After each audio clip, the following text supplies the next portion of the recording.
Nó xua cứ chia hai sân ly dân. Nó xua ba sân hay khó xia gì. Gõ răng gì giờ giờ xua nhầm đi. Bỏ bỏ chùa chỉ buồn đã trả bỏ. Gia cơn lớn lên rung rơi việc nhiều. Mong lo ba chia lo gì sống mơ. Muốn đau tu lu chỉ từng giờ bỏ. Nam hông trông cho ôi ra tao rong rong. Ý dòng thầu ba đơn thời. Mong xua khó chờ tua mù sĩ công.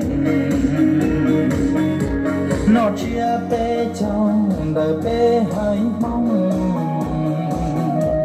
Xua tù mong rong lúc xia cả kia.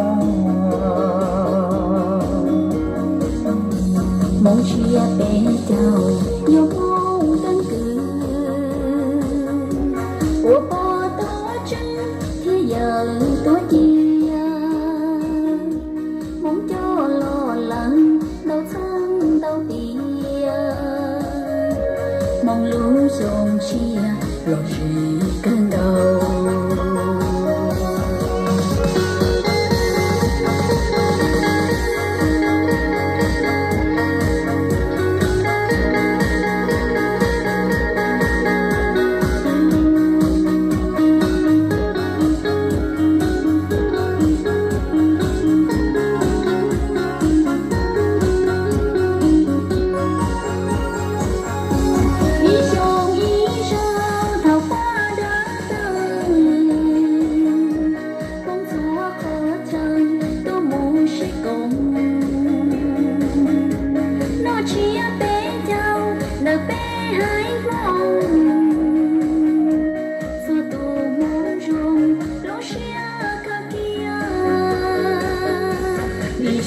Ý dòng thầu ba đơn thời.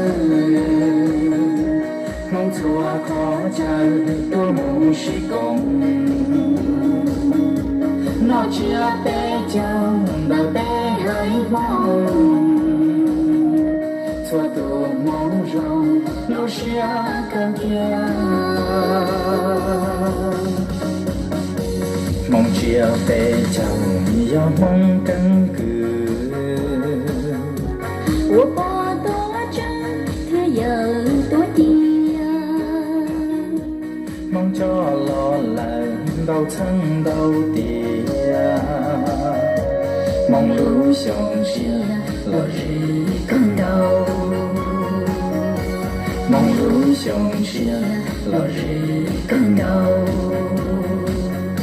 Mong lũ dòng chia lo gì cơn đau.